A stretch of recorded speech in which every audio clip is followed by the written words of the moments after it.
Olá pessoal, esse é o História da Música, eu sou o Juarez e hoje nós vamos fazer a resenha desse sensacional álbum de rock progressivo, o penúltimo álbum de estúdio de Roger Waters, o Amused to Death.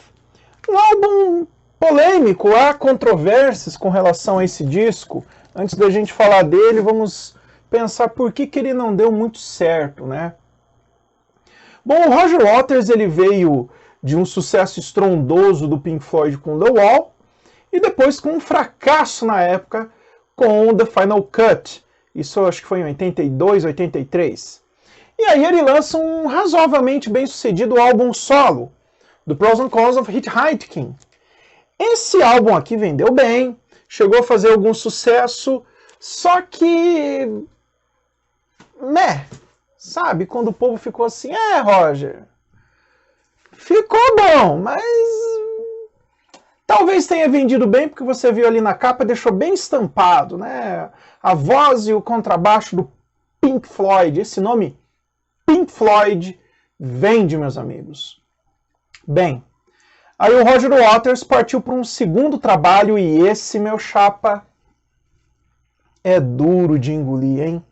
É o Radio Chaos. Que disco chato, muito chato, não foi bem de vendas, não foi bem de crítica, o instrumental dele é muito contestável, não é um instrumental legal, esse disco teve muitos problemas. E logo depois de Radio Chaos, se não me engano na mesma época, o Pink Floyd volta, né? E eu poderia dizer para vocês que o David Gilmour, com Momentary Lapse of Reason, mostrou que não precisava de Waters para fazer música boa. Tá certo que ele não fez assim, nossa, que descasso, David Gilmour, mas fez um disco bom. E os shows do Roger Waters estavam sendo cancelados por falta de público.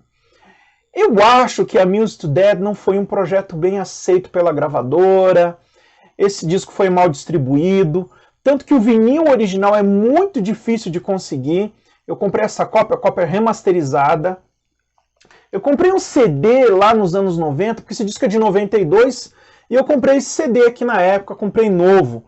Uma das primeiras prensagens de CD de Amused to Death. Tinha essa capa aqui, que tem um macaco, né, um gorila olhando para a TV com um olho. Atrás tem uma foto do Roger Waters. Tá certo? Que dentro nada mais é uma reprodução do que já se tem. Em 2015, o Roger Waters fez uma remasterização desse álbum que já tinha uma qualidade sonora muito boa. Diga-se de passagem. Amused to Death, ele é um êxito sonoro. A qualidade de produção, a qualidade de efeitos sonoros contidos no álbum. E a remasterização deu origem a esse produto aqui. Acho que na tentativa de vender melhor, né, eles fizeram uma capa mais palatável, uma capa interessante. Ele tá com esse plástico aqui, eu já comentei desse disco aqui no canal. Esse é o plástico original, ele vem com alguns selos. Aqui, ó, falando aqui da qualidade, Quality Record Press. E aqui um selo com alguns avisos, dizendo que ele foi remasterizado a partir das fitas master originais, dizendo que ele tem uma alta qualidade de reprodução, bababá, né? Falando que, ó, vale a pena porque esse disco é bom. Ele é um disco de 200 gramas, tá? Deixa eu tirar o plástico daqui. Vou tirar esse plástico, depois eu não consigo colocar de volta. Deixa eu arrancar esse plástico do disco, pra gente dar uma olhada aqui na arte da capa. Não, o review não fica completo se a gente não der uma olhada em tudo. Olha aqui a capa. Claro, você vê essa capa aqui na internet facilmente, mas tá vendo aqui na minha mão. Tem um menininho vendo TV, né? Porque Amused to Death é divertindo-se até morrer, ou se entretendo até a morte. E atrás uma cadeira de rodas, vazia. Quer dizer, o cara morreu vendo televisão. Capa gatefold, não tem nenhuma coisa muito especial. Tem um panorama aqui do Oriente Médio, com sol no deserto, carros de combate. Porque esse disco ele fala da Primeira Guerra do Golfo. É uma crítica à exploração televisiva da guerra. Eu vou só tirar um disco aqui para vocês darem uma olhada. Ó, ele vem aqui nesse tipo de papel, ó. Aqui um envelope interno. Aí eu vou tirar aqui o discão para vocês darem uma visualizada como é que é o selo. O selo é um olho. Aqui o disco é um disco realmente robusto, bem firme, bem pesado. Diferente dos discos normais de 140 gramas. É um disco, você sente no tato que ele é um produto assim diferenciado. E o Roger Waters, ele lança, portanto, essa obra que é um álbum conceitual que analisa a ação da mídia, explorando a guerra, transformando a guerra em produto, e também faz uma crítica à sociedade ocidental, sobretudo à sociedade norte-americana, com toda a sua ganância, sua ânsia de comprar e ter, e todo o seu vazio existencial, e de como a sociedade americana fica abismada, né, com a violência e tudo mais. Vamos começar então fazendo uma análise da faixa do primeiro lado. A primeira faixa do disco 1, do lado A, é The Ballad of Bill Hubbard, que tem a fala de um veterano da Primeira Guerra Mundial, e ele conta do Bill Hubbard, que era um cara que ele foi resgatar, não conseguiu resgatar e acabou tendo que deixar esse cara no campo de batalha, esse soldado, né? É uma faixa que começa de uma maneira bem etérea, lembra o Pink Floyd, lembra talvez aí Shine on Chris Diamond, com aquela guitarra fúlgida de notas longas. Quem toca guitarra aí é o Jeff Beck. Um som bem atmosférico, tá certo? E o veterano da guerra, tem um bongô no fundo, sim, ele vai contando a história de como foi a tentativa de resgate do Bill Hubbard, né, falando do trauma dele de guerra e tudo mais. Essa é uma história que se encontra em um documentário da BBC, um documentário de 91, que se chama Um Jogo de Fantasmas, e foi feito para comemorar o 75º aniversário da Batalha do Somme, na Primeira Guerra Mundial. A música acaba de maneira abrupta, com um grito do gorila, batendo na TV, mudando de canal, sintonizando outro canal, e começa What Go Wants, parte 1, a grande música do álbum, né? A TV é sintonizada, e assim que termina de sintonizar, uma criança falando, a criança diz: eu não me importo com a guerra. Essa é uma das coisas que eu gosto de assistir. Se é uma guerra acontecendo, porque então eu sei se o nosso lado está ganhando, se o nosso lado está perdendo. E a criança é interrompida com o canal sendo mudado.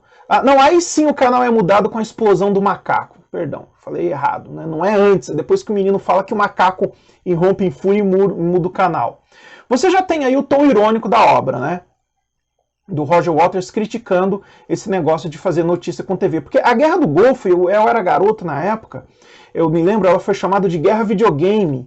Porque você assistiu o Jornal Nacional e apareciam imagens das bombas acertando os alvos e tudo mais. Diziam que a precisão dos ataques era cirúrgica. Aquelas imagens noturnas, tudo muito bem marcado no ataque, assim, tudo transmitido pela TV. É uma bela crítica que o Roger Waters faz a essa mercantilização da guerra e do sofrimento alheio. A música ela conta aí com os vocais femininos, né, cantando o tema da música, e o Roger Waters vem com uma voz surrada. Mas a música ela é bem legal, tem uma bateria binária muito bem contraposta, o riff de guitarra é bem pegajoso, e a música é extremamente irônica, né? Ela mexe inclusive com a questão religiosa. O título da música diz, né? O que Deus quer, Deus consegue. O que Roger Waters diz na letra? Deus quer, Deus consegue a paz, a guerra, carros, dinheiro. Porque ele está ironizando o seguinte: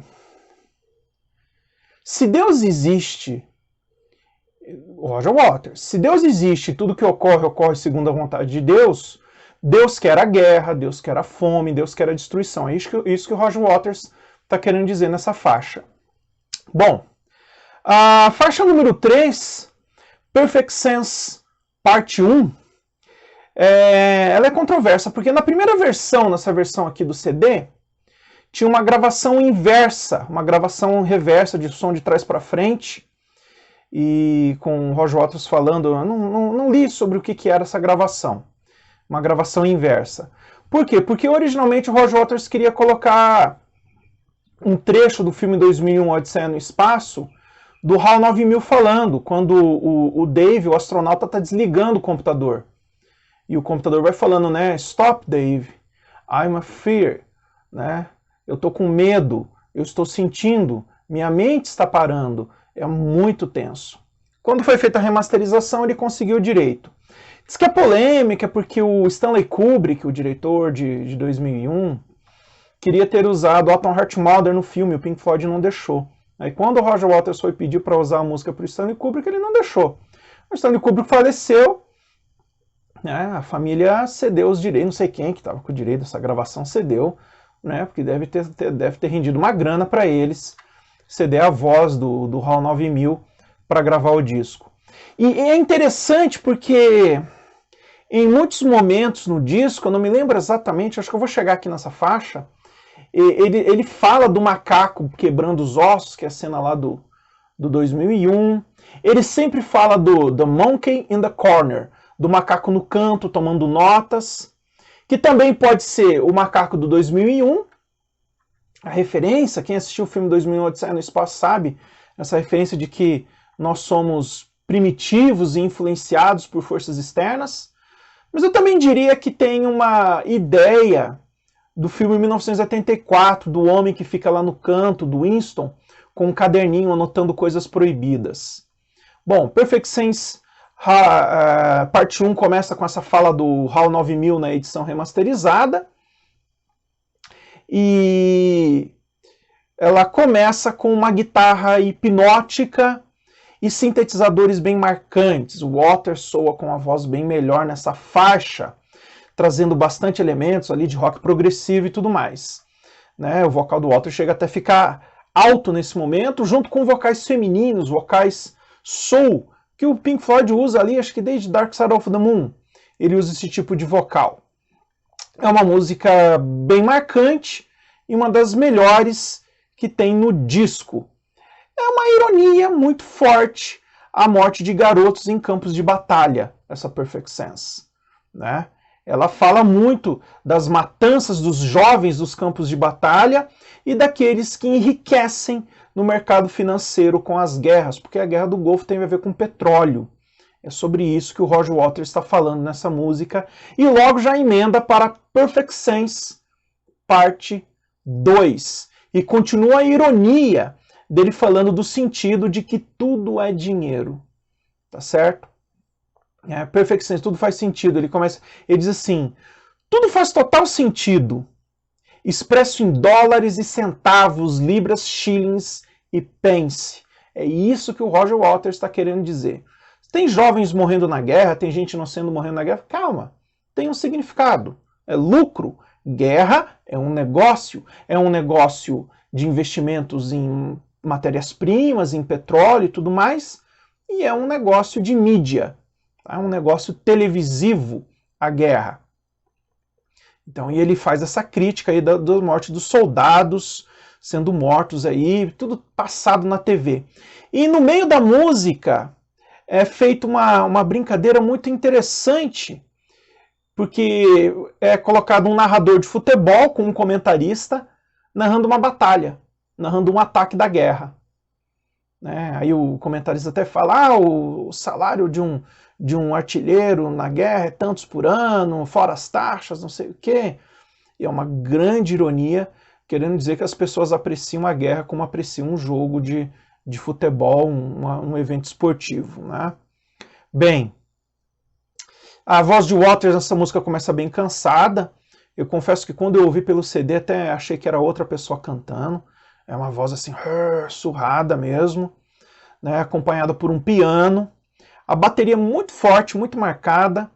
Eu noto que a bateria nesse disco se esforça para dar um ar pop para o disco todo, sempre binária, quase que dançante. Tudo acompanhado pelo coral soul E nessa música a guitarra é bem tímida, né? E você tem ao fundo um som ambiente de torcida. Encerra-se assim o lado A do primeiro disco. No lado B, nós temos a quinta faixa, The Bravery Bang Out of Range. Essa música não tem o Jeff Beck, ela tem uma referência a Chip do Animals, quando ele mexe com os versos, né?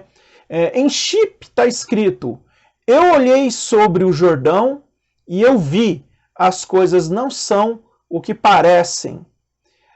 Nessa música ele canta: eu olhei para o Jordão e o que eu vi? Eu vi um fuzileiro americano e uma pilha de destroços. Bem, essa música é a música mais hard do disco. Ela tem uma bateria binária bem marcada, muito pesada, uma guitarra hard muito simples.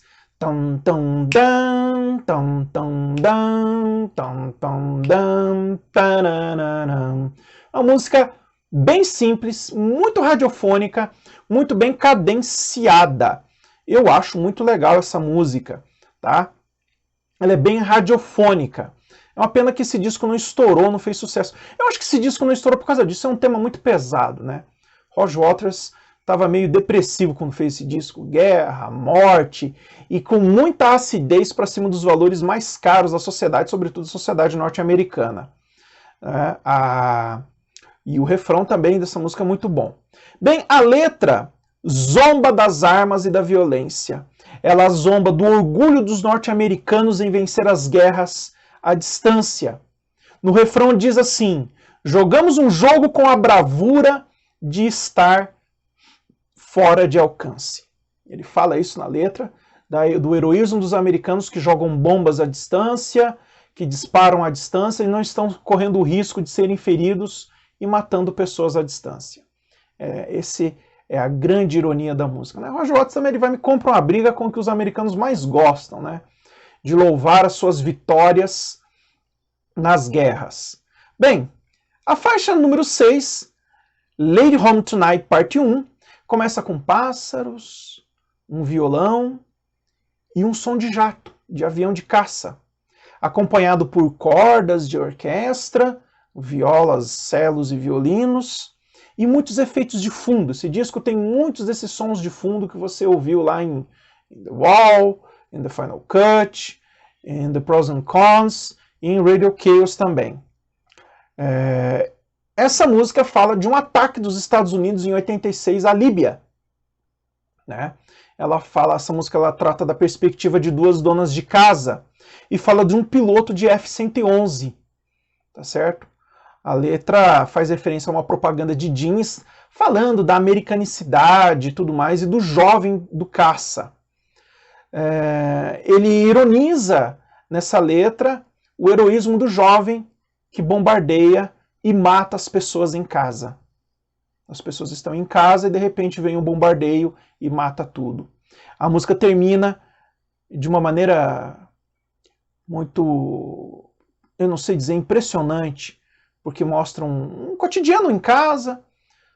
Você começa a construir imagem. Talvez o marido da esposa estivesse na sala vendo TV e tem um batuque, tem gente falando, como se fosse um som de torcida, e a mulher parece que está com um bebê no colo. Ela entra no quarto, fecha a porta do quarto, o som da TV abaixa, porque a porta fechou, o nenê chorando, e a coisa termina repentinamente com um míssil atingindo a casa. Faz até o barulho do míssil. Pum! E fica um som. E você imagina o que é. A TV piscando, a TV alternando com o chiado, mostrando como a televisão é importante ou é marcante nessa questão da guerra. Muito forte isso, você mentaliza bem essa cena quando você está ouvindo. E aí vem a faixa número 7, Lady Home Tonight, parte 2. Começa com uma música nobre, sabe? Uma música assim, de tipo um hino. Parece um hino, com o Roger Waters com uma voz como se ele fosse um oficial que está falando. Ele começa falando da transmissão, falando da TV a cabo, falando que as notícias estão chegando, e depois ele congratula o jovem piloto do caça que matou a família. Ele diz, "Hey boy, you are a hero." Ei garoto, você é um herói, tome aqui um charuto. Sendo que o heroísmo dele, o Roger Waters ironiza. Foi ter lançado um míssil do caça que matou uma família inocente. E aí vem a faixa número 8, Too Much Rope.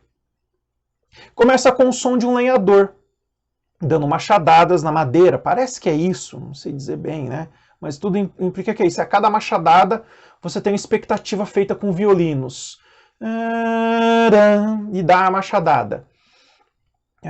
E fica aquele suspense e passa junto com um piano elétrico, marcando assim uma harmonia sentida, uma guitarra bem suave, e tem o som de uma carruagem vindo, né, com cavalos, parece que renas, coisas assim. Né? A guitarra é bem marcante. A guitarra dessa música foi feita por Geoff Whitehorn. Tem vários guitarristas no disco. Tem músicas que você nota assim, que tem 3 guitarras. São algumas que tem o Jeff Beck. A letra fala do contraste entre os ricos que ganham dinheiro com as transmissões de TV e os soldados que ganham só a congratulação e mais nada. É também uma crítica aos religiosos, porque ele fala na letra, você pode ser cristão, muçulmano, judeu, não importa. O que importa é que você tem os milionários dos compêndios de televisão ganhando dinheiro e os soldados morrendo e matando no campo de batalha. E aí vem a 9ª faixa, What Go Wants, parte 2. Começa com um programa de TV, com o discurso de Charles Fleischer, que é o cara que fez a voz do Roger Rabbit, o desenho. E ele faz um sermão na TV, e aí começa o coral, dizendo, né, What go wants, go gets, gotta help us all. What go wants, God gets. Né, o que Deus quer, Deus recebe, Deus nos ajude. O que Deus quer, Deus começa. De novo, uma ironia das pessoas crentes, das pessoas religiosas, que fazem vistas grossas para a violência, para a guerra, para a desumanidade, para a incivilidade que é o mundo, e esse ato insensível que o tempo todo o Roger Waters está marcando, que é o de apreciar a guerra e o sofrimento alheio na TV. A guitarra nessa música é muito bem trabalhada, a bateria é bem binária, bem rítmica, e a harmonia é bem complexa, com várias camadas de guitarra, de teclado, de piano eletrônico, e ela termina com um som noturno de grilos. É o fim do lado B do disco 1. Vamos para o disco 2, no lado, seria o lado C, e temos a 10ª faixa, What Go Wants, parte 3. Essa música começa com um suave e bem delicado som de referência a Channel Chris Diamond de Wish You Were Here. Depois tem uma breve referência a Echoes e alguns acordes que fazem referência a Breathe in the Air do Dark Side of the Moon. Roger Waters aparece com a voz mais limpa, né, cantando bem, e ele fala dos negócios nefastos da guerra, novamente. Tá? Novamente da indiferença das religiões, que se beneficiam do sofrimento, que estão ganhando dinheiro, e que que deveriam, que Roger Waters está querendo dizer o seguinte, as religiões deveriam ser as primeiras a se opor à guerra, à violência e àqueles que lucram com a guerra, mas nada fazem. É isso que ele está querendo dizer. Só estão todos se importando com isso, e Roger Waters cita The Monkey in the Corner, o macaco que no canto toma nota, que seria o homem que tenta racionalizar, que tenta entender tudo isso, mas não entende nada, simplesmente aprecia tudo como se fosse aí um passageiro, né, involuntário no meio disso tudo.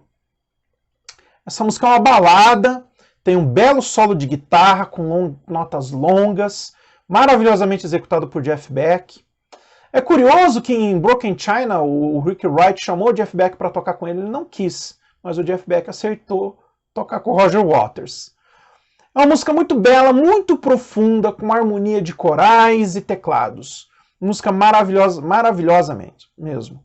Bem, no final o telefone toca e tem um áudio de Tom Brolin, um veterano da Segunda Guerra Mundial, cantando uma música que se chama Wait Till the Sun Shines Nearly, uma musiquinha que ele canta que está no documentário Um Jogo de Fantasmas.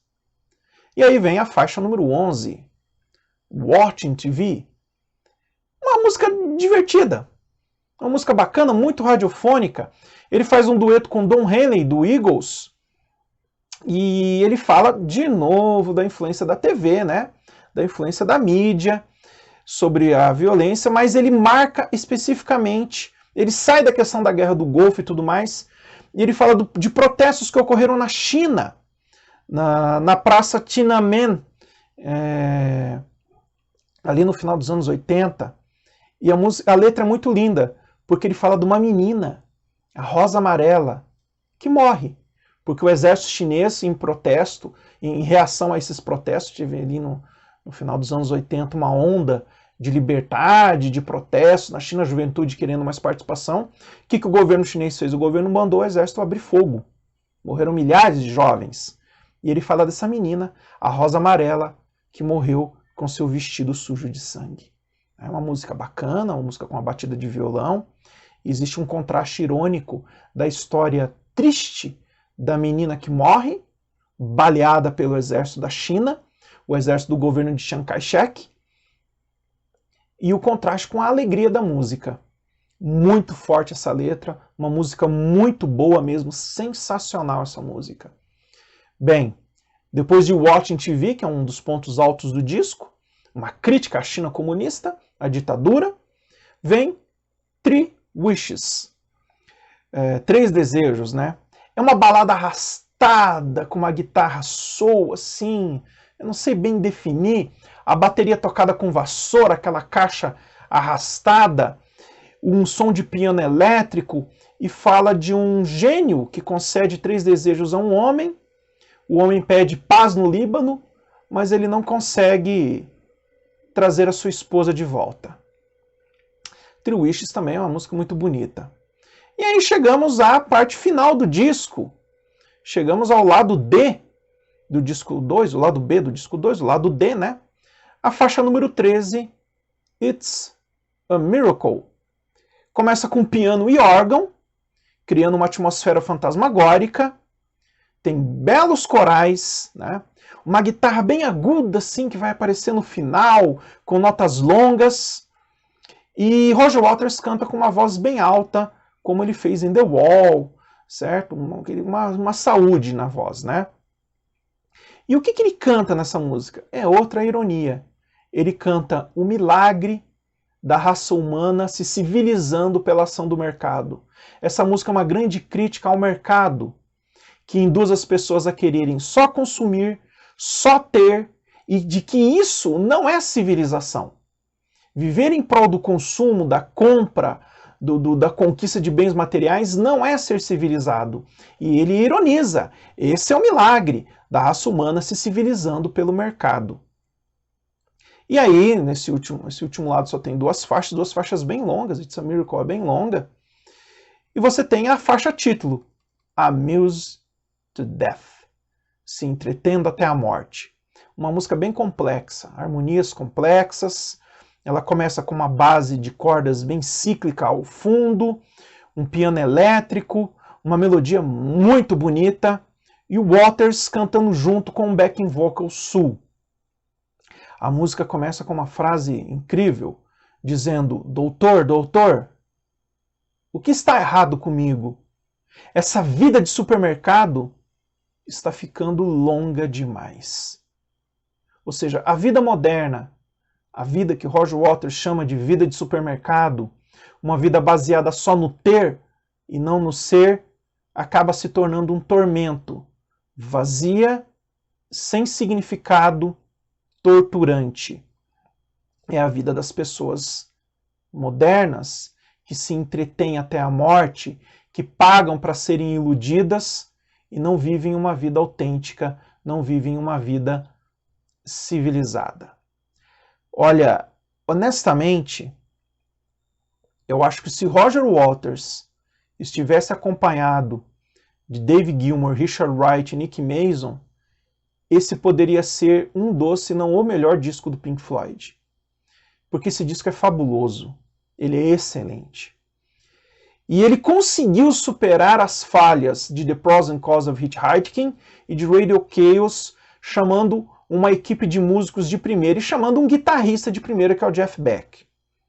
O acompanhamento de instrumentais que ele tem é de ponta, é ao mesmo nível do que ele tinha no Pink Floyd. Posso estar exagerando aqui, mas esse disco é um absurdo de bom. Ele é muito legal, muito bom de se ouvir. Ele tem músicas fortes, músicas empolgantes, tem algumas músicas agitadas, tem músicas tristes, músicas reflexivas. É uma das maiores peças do rock progressivo, sem dúvida alguma. E é uma das melhores coisas que aconteceu nos anos 90.